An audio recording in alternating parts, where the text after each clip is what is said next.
लगता है कि बहुजन राजनीति का अंत आ चुका है। कुछ लोग सुन करके मेरी बात को बहुत ही चौकन्ना होंगे, बुरा भी मानेंगे, निराश भी होंगे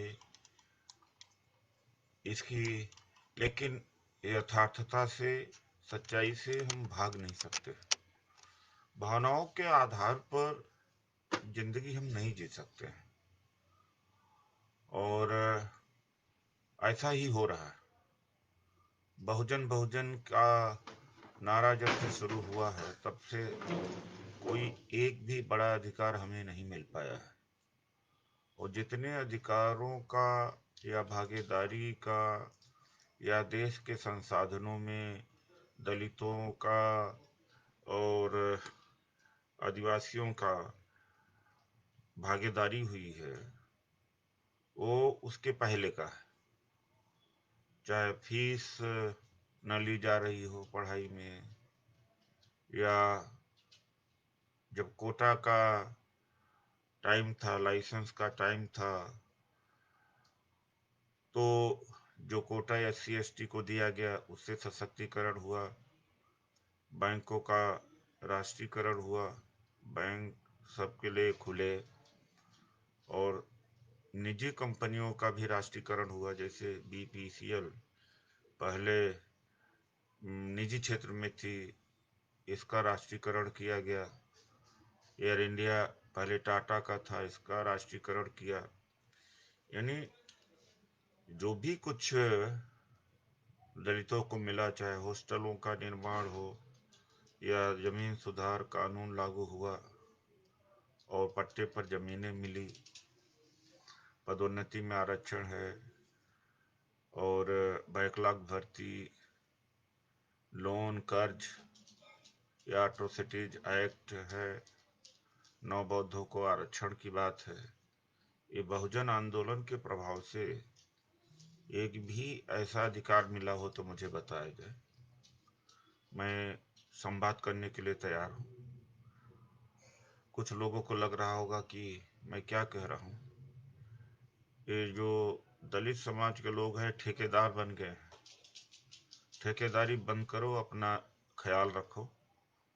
और जैसे कि बहुजन के पक्ष में मैं भी हूँ, लेकिन जो पिछड़ा है, जिसकी जाति बड़ी है, चाहे यादव हो या कुर्मी हो, उन्होंने अपना दल खड़ा कर दिया। अब तो सभी जातियां खड़ा ही कर दी। कुशवाहा भी है, उन्होंने खड़ा कर दिया। नोनिया चौहान ने किया है, मल्लाह ने किया है, धीमर ने किया, कश्यप ने किया है, राजभर ने भी किया है, उधर मराठाओं ने भी किया है। तो ये जो सामाजिक संगठन या राजनीतिक संगठन जातियों के आधार पर, और जो बहुजन का कंसेप्ट आया, काशीराम जी लाए, 85% की एकता होनी चाहिए, मैं भी हूँ। लेकिन व्यवहारिकता में भी देखो, बहुजन आंदोलन से मिला क्या।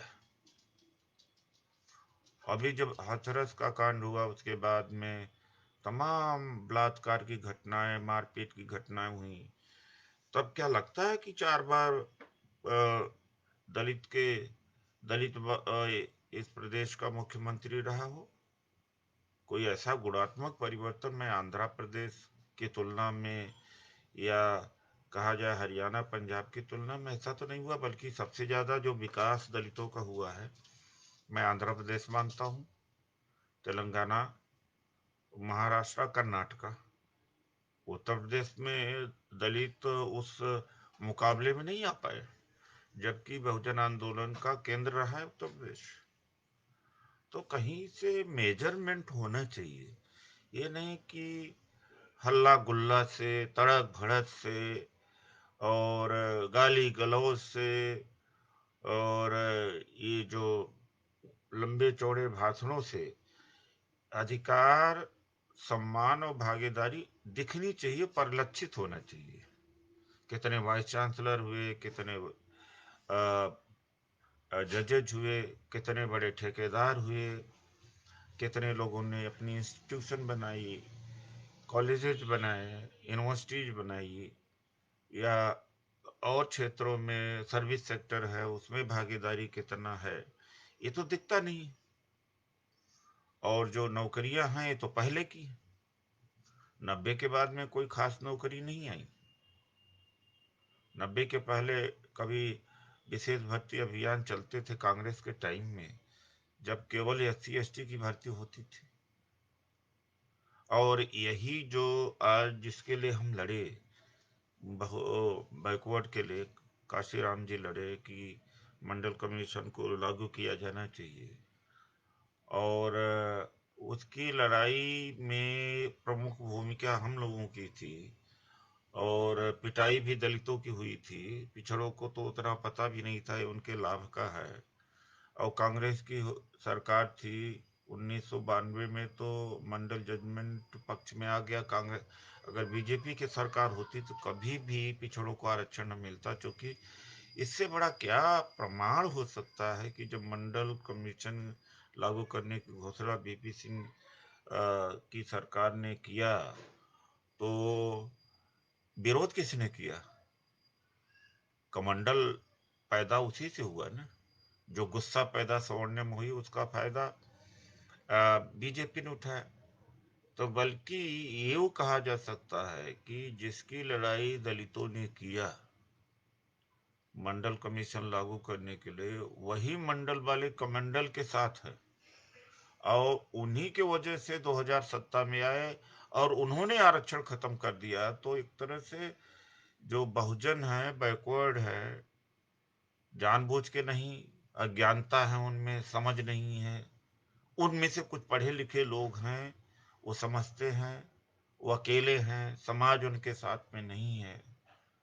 SC ST के साथ में इसलिए नहीं है क्योंकि 3 4 पीढ़ी से आरक्षण मिल रहा है, तो एक बड़ा एक जागृति का स्तर अलग है। इसलिए इस समाज की काफी हद तक बागडोर रूप दिशा तय करता है यहाँ का पढ़ा लिखा का है, और जो शिक्षित वर्ग है, शिक्षक वर्ग है, जो कि राजनीति में भी आरक्षण के अलावा आपका शिक्षा के जगत में आरक्षण है, टीचिंग में आरक्षण है, गवर्नमेंट जॉब में आरक्षण है। तो इसके वजह से एक अलग बदलाव आया उसके। लेकिन बैकवर्ड में केवल गवर्नमेंट जॉब में रिजर्वेशन आया 92 में। मैं फिर से कहता हूँ कि हालत बैकवर्ड की वही होती जब जो जजमेंट सुप्रीम कोर्ट ने अयोध्या के मामले में दिया, अगर कांग्रेस की सरकार न होती तो बैकवर्ड को रिजर्वेशन मिलने वाला नहीं था। 2006 में अर्जुन सिंह जी ने जब HRD मिनिस्टर थे तो उन्होंने बैकवर्ड को हायर एजुकेशन में रिजर्वेशन दिया, लेकिन बैकवर्ड में एक मानसिकता बनी हुई कि कांग्रेस का ही विरोध करना है। लेकिन दिया जो भी कुछ दिया कांग्रेस ने दिया। ये तो दो बड़ी चीजें मैं कह रहा हूँ, इसको कोई काट दे तो बता दे, कोई नहीं काट सकता इसको। बीजेपी ने क्या दिया है बता दें। 2014 के बाद में निजीकरण करके बैकवर्ड और दलित दोनों को रास्ता बंद कर दिया है। बहुजन राजनीति का अंत इसलिए मैं कहना चाहता हूँ कि MLA MP बनाने के लिए एक गोलबंदी होती है, तड़क भड़क होता है, भाषणे होते हैं और सभाएं होती हैं, लेकिन अधिकार के लिए नहीं होती। MLA MP बनाने के लिए तो MLA MP तो कांग्रेस भी बनाती है, बीजेपी भी बनाती है। MLA MP मायावती ने बना दिया तो क्या फर्क पड़ता है, या कोई कल दूसरा खड़ा हो जाएगा तो क्या फर्क पड़ता है। लेकिन जो नासमझ समाज है पीछे लग जाता है। हाँ हाँ, और तड़क भड़क और ऊंची आवाज, और ये जो नौजवान है समझ नहीं पाता है। तो ये MLA MP बनाते हैं नेता अपने फायदे के लिए कि उनको सत्ता मिलेगी। जैसे MLA MP बनाया मायावती ने, तो मायावती ने बहुत सारा पैसा कमा लिया, और इतना ज्यादा कमा दिया रखने की जगह नहीं है। उसी का इतना बोझ इनके ऊपर पड़ गया कि बीजेपी के चंगुल से छूट नहीं सकती किसी हालत में। अब उत्तर प्रदेश में क्या हुआ, खुद के कर्म से, कुकर्म से एमएलए भागे। भाई जब बीजेपी 9 एमपी बना सकती थी उत्तर प्रदेश में, 8 एमपी राज्यसभा के उसके अनअपोज इलेक्ट हो गए, 9वां उसने सीट बीएसपी के लिए छोड़ दिया था। तो ओएनएम जो बीएसपी के एमएलए हैं उनके अंदर कुछ तो मर्यादा है, कुछ तो बहुजन कंसेप्ट है, अम्बेडकरी, उन्हें बर्दाश्त नहीं हुआ, वो चले गए अखिलेश यादव जी से मिलने के लिए। तो अखिलेश यादव की इसमें क्या गलती है? तो इतनी झूठी महिला है मायावती, इतनी बेईमान महिला है, झूठी महिला है। मैं मायावती से कभी मिला नहीं। 99 में ही 2000 में कहा था कि मेरे पास में तो राज्यसभा का सदस्य बनने आया था, जबकि मैं मिला ही नहीं। इतनी झूठी महिला। तो भैया इसमें अखिलेश यादव की क्या गलती है? अरे तुम पूरी पार्टी भाजपा में लेके जा रही हो, और कोविड के समय में भाजपा का बी टाइम काम किया, और हर मुद्दे पर भाजपा का साथ देते रही, अब खुल करके साथ दे रही हो। तो ऐसे में जो एमएलए हैं उनके अंदर जो सेकुलर हैं, जो मानवतावादी हैं, और बाबा साहब के विचार में यकीन है, तो छोड़ेंगे नहीं तो नहीं छोड़ेंगे। अगर न छोड़ते वो भी मनुवाद के सेवक बन जाते। तो उन्होंने तो एक दायित्व तो निभाया कि गए वहां पर। मैं उनको कहता अगर बेहतर होता वो कांग्रेस में आते, क्योंकि जो भी कुछ दिया दलितों को, आदिवासियों को, पिछड़ों, कांग्रेस ने दिया। वेलफेयर मॉडल कांग्रेस का ही है और किसी का नहीं। ये रीजनल पार्टी से कुछ नहीं मिलने वाला है। ये आप ध्यान बता दी, कोई भी रीजनल पार्टी नहीं। देखिए रीजनल पार्टी का आउटलुक वेलफेयर मॉडल नहीं है। राज्य का चरित्र कल्याणकारी होने चाहिए। कल्याणकारी चरित्र कांग्रेस का ही रहा है। भारतीय जनता पार्टी का तो देख ही रहे हैं कि मतलब है कि जॉब देना ही नहीं है। अभी जब तेजस्वी यादव ने कहा कि 10 लाख जॉब सरकारी नौकरी देंगे, तो 19 लाख रोजगार, यानी रोजगार में पकौड़ा भी तलने का, पंचर बनाने का, ठेला लगाने का, नाली सफाई करने का, जूता साफ करने का, और बांध बनाने का, तालाब खोदने का, वो भी रोजगार में। ये तो मतलब खुल्लम खुल्ला एक काट, तेजस्वी यादव को काट इन्होंने दिया कि हम तो रोजगार देंगे अभी भी। लेकिन अच्छा एक बात का ये हो रहा है कि जो राज्य का कल्याणकारी चरित्र था, जो बहुत कमजोर हो चुका था, खास तौर से 2014 के बाद में, कि राज्य की कोई जिम्मेदारी ही नहीं है शिक्षा का, स्वास्थ्य का लाभ देने के लिए, रोजगार देने के लिए, मकान देने के लिए। कहा जाता था रोटी कपड़ा और मकान, शिक्षा, स्वास्थ्य इत्यादि एक टाइम हुआ करता था 60-70 में। तब देश की जनता राज्य से, सरकार से ये उम्मीद करती थी। अब तो इस तरह का माहौल हो गया है कि राज्य का काम है हिंदू मुसलमान करना, गुमराह करना, झूठ बोलना, निजी क्षेत्र में सब फेंक देना, बड़े पूंजीपति पैदा करना, और कैपिटलिज्म पैदा करना। तो ये राज्य का काम नहीं है। इसलिए बहुजन राजनीतिक अंत में कहता हूं, कुछ लोग और उठे हैं, वो इससे भी ज्यादा बुरा करेंगे। मेरी बात आज मान लेना। ये जो नौजवान लोग जो जो उत्साहित हो रहे हैं, देखिए उत्साह और आदमी, जोश, उत्साह, तड़क भड़क, भाषण, इससे चीजें नहीं चलती। ये तो मोदी जी कर चुके हैं। करते हैं अधिकार से, भागीदारी से। आज यह है कि सेवा के क्षेत्र में या शिक्षा के क्षेत्र में, ठेकेदारी में, निजी क्षेत्र में आरक्षण, निजी क्षेत्र को रोकना, देश के संसाधनों में भागीदारी, और जो प्राइवेट यूनिवर्सिटी 100 आ रही विदेश की, उसमें रिजर्वेशन की मांग करना। अब केवल 39 सेंट्रल गवर्नमेंट की यूनिवर्सिटीज हैं, 39 या 43 हैं और सेंट्रल गवर्नमेंट, बाकी कुल मिला के 1000 से ज़्यादा है। प्राइवेट में आरक्षण की मांग करना, इसी भागीदारी से तो हम यहाँ तक आए हैं, और ये बाबा साहब का दिया हुआ है। और लागू कब हुआ है? कांग्रेस के टाइम में लागू हुआ है। कांग्रेस के बाद में अगर लागू हुआ तो मुझे बता दे। बहुजन आंदोलन के दबाव में से कौन सा अधिकार लागू हुआ भाई? जिस अधिकार का लाभ लेते हो, जिसकी वजह से फ्लैट है, मकान है, जमीन है, बच्चे अच्छी शिक्षा ले रहे हैं, पेंशनर हो, या उस पूंजी बनाया है, डॉक्टर इंजीनियर बच्चे बने हैं, जिसने भागीदारी दी, उसी को गाली देते हैं। केवल गाली देना कि बाबा साहब का अपमान किया कांग्रेस ने, अपमान किया कांग्रेस ने, केवल गाली देना। अरे भाई, संविधान को तो मोदी नहीं लागू कर रहे तो क्या कर ले रहे हो? कांग्रेस भी न लागू करती, क्या कर लेते भाई? क्या कर लेते? अब 2014 से मोदी संविधान को लागू नहीं कर रहे, कर लो जो करना हो। आउटसोर्सिंग कर दिया नौकरियों का, निजीकरण कर दिया, ठेकेदारी पर कर दिया, लोग रिटायर हो रहे हैं, उसके एवज में भर्ती नहीं हो रहा है, एग्जामिनेशन कंपटीशन कंपटीशन ही नहीं होने दिया जा रहा, तो कर लो, क्या कर लिया है जो बात कहते? अरे यथार्थता की जिंदगी जियो, भावनात्मक की जिंदगी नहीं। कहाँ खड़े हो इसको देखना चाहिए। तो संविधान तो उन्होंने लागू किया, सबसे ज्यादा सम्मान अगर दिया तो कांग्रेस ने बाबा साहब को दिया। वो मतभेद होते हैं, कांग्रेस में भी मतभेद हुए, लेकिन संविधान सभा में चुनवा करके कांग्रेस ले गई। ड्राफ्टिंग कमेटी चेयरमैन का काम कांग्रेस ने का पद पर कांग्रेस ने बैठाया।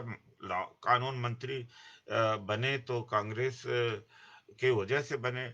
और 52 और 56 में अकेले लड़े, हार गए चुनाव, तो दलित समाज कहाँ तक जिता पाया? अगर कांग्रेस का सहयोग न होता तो क्या संसद में जा सकते थे? वो संसद में पहुंचे थे संविधान सभा के पहले बंगाल से पहुंचे थे। वो जो पटेल जो आरक्षण विरोधी थे उनको कोट करते, तो पटेल तो आरक्षण विरोधी थे ही। पटेल 48 में आरक्षण खत्म कर रहे थे, औरों का खत्म कर दिया था, मुसलमानों का, ईसाइयों का, क्रिश्चियन का खत्म ही कर दिया था उन्होंने, उनको भी आरक्षण पहले मिलता था।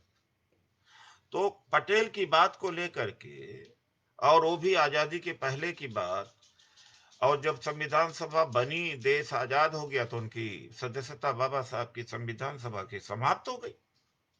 तब वो संसद में नहीं रहे, तो कांग्रेस ने पीपुल जयकर जो उनके प्रतिनिधि थे उनको इस्तीफा दिलवा कर उनके जगह पर चुनवा करके संसद में लाई है। लेकिन एक किसी ने कुछ कह दिया, उसके पीछे चले जा रहे हो, है? उसके पीछे चले जा रहा तथ्य को तो देखो कि आरक्षण लागू किसने किया, संविधान लागू किसने किया, वही सबसे ज्यादा सम्मान दिया। तो सबसे ज्यादा सम्मान SC ST एक्ट किसने बनाया भाई? कांग्रेस ने ही बनवाया। ट्राइबल सब प्लान, स्पेशल कंपोनेंट, उन्होंने, सब में जितना चीजें हुई कांग्रेस के टाइम में हुई।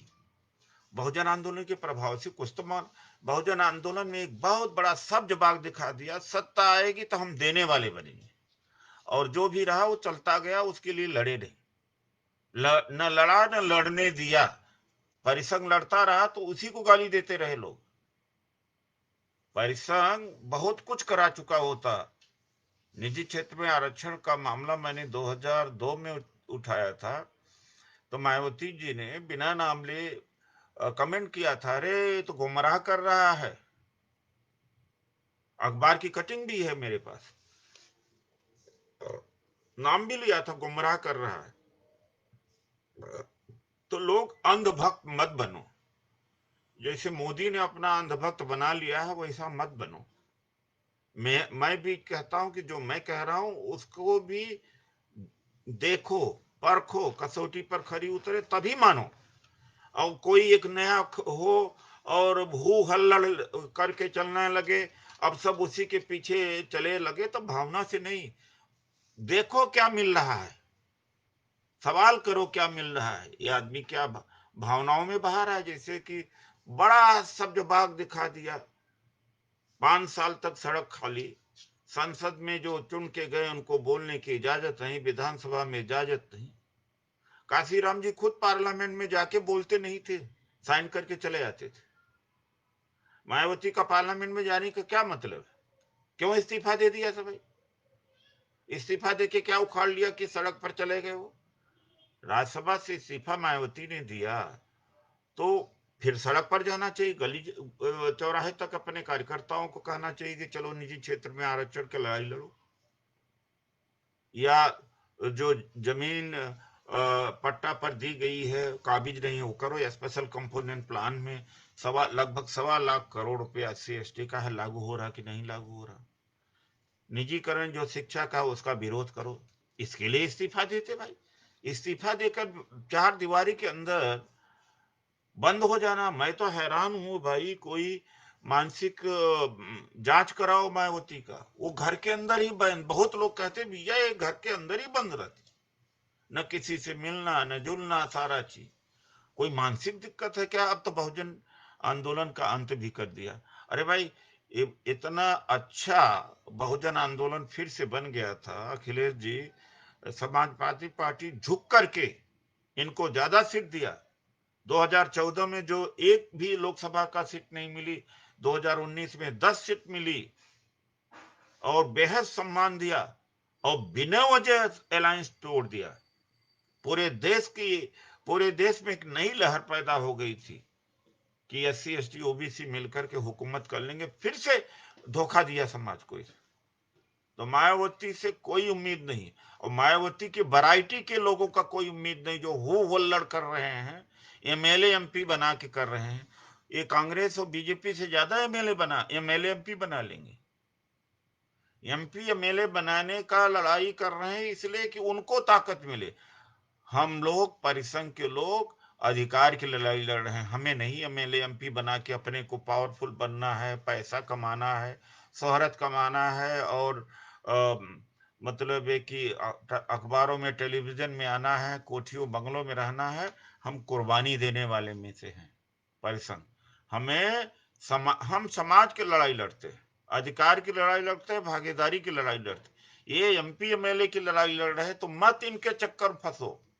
नहीं, जितना नुकसान मायावती करके गई है इससे ज्यादा नुकसान दूसरे करेंगे, देख लेना।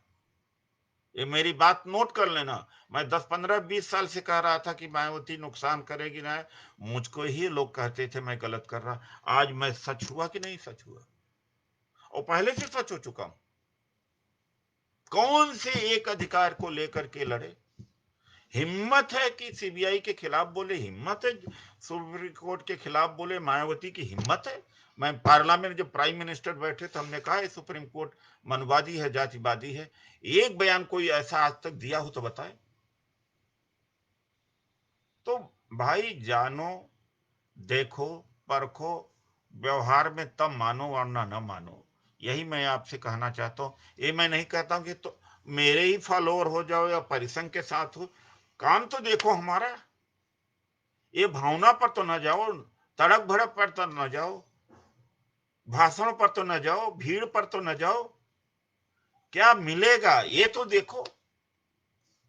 और एक बात बताऊं कि दलित 15-16% का नेता, हम 15-16% से ज्यादा का नेता इस देश में इस जन्म में तो हो ही नहीं सकते, क्योंकि जाति व्यवस्था टूटी नहीं। 15-16% से कोई सत्ता में नहीं आ सकता, बहुत छोटा। और उसमें भी अब बंटवारा हो गया, जातियों के नाम से पार्टियां बन गई, संगठन बन गए। इसलिए जब तक जगह नहीं था दलित, तो ज्यादा कुछ प्राप्त कर लिया था, क्योंकि एक वोट बैंक की ताकत थी। अब जग गया तो वोट बैंक की ताकत बिखर गई, तो कोई नहीं सुन रहा। तो मैं यही आपसे कहूंगा कि बहुजन राजनीति का अंत हो गया, और बहुजन राजनीति ने हमें कुछ दिया नहीं। केंद्र रहा उत्तर प्रदेश, बता दें, तुलना किसी भी तुलना में, किसी भी मामले में आंध्र प्रदेश, तेलंगाना या कर्नाटक हुआ, या तमिलनाडु या महाराष्ट्र में तुलना कर लो, कोई न कोई इंडिकेशन पर चलो तुलना कर लो दलितों से। उत्तर प्रदेश के लोग कहीं आगे नहीं, या पंजाब से कर लो। तो बहुजन आंदोलन का प्रतिफल दिखना तो चाहिए था। केवल MP MLA बना करके खुश हो जाना और असवर्णों को गाली दे देना, भाषण और ताली, इससे पेट भरेगा? बच्चे, आपका विकास होगा, भागीदारी होगा, सम्मान मिलेगा? देश के संसाधनों में भागीदारी मिलेगी? कतई नहीं मिलेगी। इसी की वजह से हम बर्बाद लगभग हो चुके हैं। अगर हमारी बात मानी ना होती, हमारी बात मान ली होती, तो आज ये बर्बादी पर समाज में आता। लेकिन हमें नकारा गया, कहा गया, उल्टा कहा गया, जब हम सही बात करते हैं। अब भी शायद न लोगों को समझ में आए जो हम कह रहे हैं। तो इन्हीं शब्दों के साथ मैं अपनी बात को समाप्त करता हूं। विचार करिए